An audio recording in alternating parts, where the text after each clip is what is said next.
નમસ્કાર કલમ યુદ્ધ સમાચારની સાથે હું છું આપની સાથે પાયલ બાંભણિયા।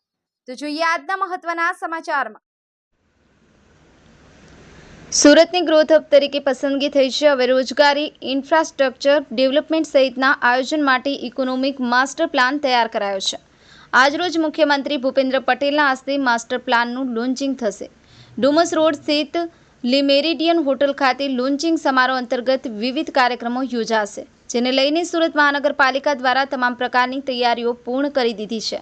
કેન્દ્રીય નીતિ આયોગે ગ્રોથ હબ યોજનામાં મુંબઈ, સુરત, વારાણસી અને વિશાખાપટ્ટનમ એમ 4 શહેરોનો સમાવેશ કર્યો છે। સુરત અને આસપાસના વિસ્તારોમાં રોજગારીની તકો, ઇન્ફ્રાસ્ટ્રક્ચર ડેવલપમેન્ટ વિવિધ ક્ષેત્રની સ્થિતિને અનુલક્ષી અને સર્વે કરવામાં આવ્યો હતો। સર્વે કામગીરી પૂરી કર્યા બાદ નીતિ આયોગના તજજ્ઞો દ્વારા રિપોર્ટ તૈયાર કરી ભવિષ્યના આયોજન અંગે વિચાર મંથન કરાયું હતું, જેમાં હવે સુરત માટે મોટી ઉપલબ્ધિ ગણી શકાય। 1960માં મુંબઈથી ગુજરાત અલગ પડ્યું, વિકાસ જે તાપીથી વાપી વચ્ચે જ રહેલો હતો। 2001માં નરેન્દ્ર મોદી જેવા આપણને મુખ્યમંત્રી મળ્યા, જે 2001થી અત્યાર સુધી ગુજરાતની ગતિ વિકાસના થાંભે ચાલી રહી છે। પ્રોજેક્ટ્સ સુરત ઇકોનોમિક રિજનમાં આવેલા છે અને તેથી ગ્રોથ હબ તરીકે સુરત અને તેના આજુબાજુના વિસ્તારની જિલ્લાઓની પસંદગી કરવામાં આવેલ છે।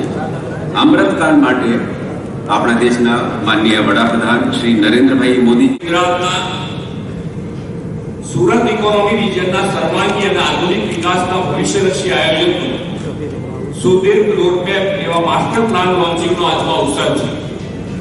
દક્ષિણ ગુજરાતના વિસ્તારો મુંબઈથી નજીક હોવાના કારણે આર્થિક ઔદ્યોગિક ગતિવિધિના પ્રવૃત્તિના કેન્દ્રો રહ્યા છે। 1960 જ્યારે ગુજરાત મહારાષ્ટ્રથી જુદું પડીને અલગ રાજ્ય બન્યું, ત્યારે લોકો કહેતા કે માત્ર દરિયો, રણ અને ડુંગર ધરાવતું ગુજરાત શું વિકાસ કરવાનું હતું। અને આપણે જોયું પણ છે કે ઘણા દાયકા સુધી આ ગુજરાત અને ગુજરાતનો જે વિકાસ છે એ વિકાસ ખાલી તાપીથી વાપીની વચ્ચે જ રહ્યો। વીજળી, પાણી, રોડ રસ્તા, ઇન્ફ્રાસ્ટ્રક્ચર એવા મોટા ભાગના ક્ષેત્રોમાં વિકાસની જે ગતિ થવી જોઈએ અને જેટલા થવો જોઈએ તેટલો થયો નહીં। 2001માં આપણને એવા વિઝનરી લીડર શ્રી નરેન્દ્રભાઈ મોદી મળ્યા, જેમણે ગુજરાતના વિકાસને વૈશ્વિક સ્તરનો બનાવવાની નેમ લીધી। પાછલા દાયકાઓનો ગુજરાતનો વિકાસ અને 2001થી અહીં દાયકાનો વિકાસ એ બંનેને જોઈએ તો વિકાસ કેવો હોય, કેટલા સ્કેલનો હોય, કેટલી ગતિનો હોય, તે શ્રી નરેન્દ્રભાઈના નેતૃત્વને માં આપણને સ્પષ્ટ દેખાઈ આવે। રણ, ડુંગર, દરિયો, નદીઓ બધું એકું જ હતું, છતાં નરેન્દ્રભાઈના આવા વિઝન અને નવીનતમ સોચથી એ બધાને વિકાસના સ્ત્રોત બનાવી દીધા। 1600 કિલોમીટર લાંબો દરિયા કિનારો પોર્ટલેન્ડ ડેવલપમેન્ટથી સમુદ્ર વ્યાપારનું પ્રવેશ દ્વાર બની ગયું। કચ્છનું રણ વિશ્વ પ્રવાસનનું તોરણ બન્યું અને ધોળે બેસ્ટ ટુરિઝમ વિલેજનું વિશ્વ ગૌરવ પણ મળ્યું। રણ પ્રદેશ અને ઉત્તર ગુજરાતની રેતાળ જમીનનો સૂર્ય ઉર્જાના ઉત્પાદનનો ઉપયોગ કરીને દેશનો પહેલો સોલાર પાર્ક ચારણકામાં તેમણે સ્થાપ્યો હતો। વીજળીનું એવું સુદૃઢીકરણ મેનેજમેન્ટ કર્યું છે કે છેક અંતરિયાળ ગામોમાં જ્યોતિર્નામ યોજનાથી 24/7 3 ફેઝ વીજળી પહોંચી। આના કારણે ગ્રામીણ અર્થતંત્રમાં પરિવર્તન આવ્યું। એટલું જ નહીં, ગામડાઓમાં પણ મલ્ટી સ્પેશિયાલિટી હોસ્પિટલ ખુલી।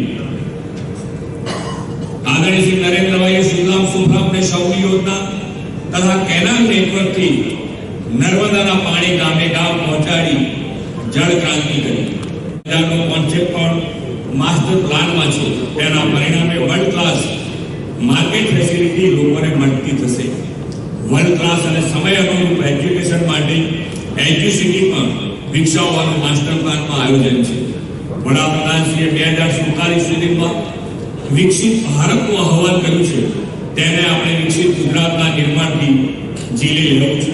આ માટેનો રોડમેપ વિકસિત ગુજરાત 2047 નીતિ આયોગના સહયોગથી તૈયાર કરનારું ગુજરાત દેશનું પહેલું રાજ્ય છે। આ ઉપરાંત રાજ્યના વિકાસના વિઝનને વધુ તેજ ગતિએ સાકાર કરવા નીતિ આયોગની પેટર્ન ઉપર ગુજરાત રાજ્ય ઇન્સ્ટિટ્યુશન ફોર ટ્રાન્સફોર્મેશન પણ કાર્યરત કરી છે. આપણે ગુજરાતને 2047 સુધી $3.5 ટ્રિલિયન ઇકોનોમી બનાવી છે. આ માસ્ટર પ્લાનને માત્ર અહેવાલ સ્વરૂપે ન જોઈએ, પરંતુ આ 6 જિલ્લાઓમાં તેના વ્યાપકપણે અમલથી સમગ્ર દેશના ઇકોનોમિક લેન્ડસ્કેપમાં મોટું પરિવર્તન લાવી શકીશું. આપણે ઉત્તર ગુજરાત, સૌરાષ્ટ્ર, મધ્ય ગુજરાત, અન્ય વિસ્તારો માટે પણ આવા જ ભવિષ્યલક્ષી માસ્ટર પ્લાન દ્વારા વડાપ્રધાનશ્રીની સંકલ્પના મુજબના વિકસિત ભારત 2047 માટે વિકસિત ગુજરાત બનાવીશું. આ માટે નીતિ આયોગનું માર્ગદર્શન મળતું રહેશે એવી મને શ્રદ્ધા છે.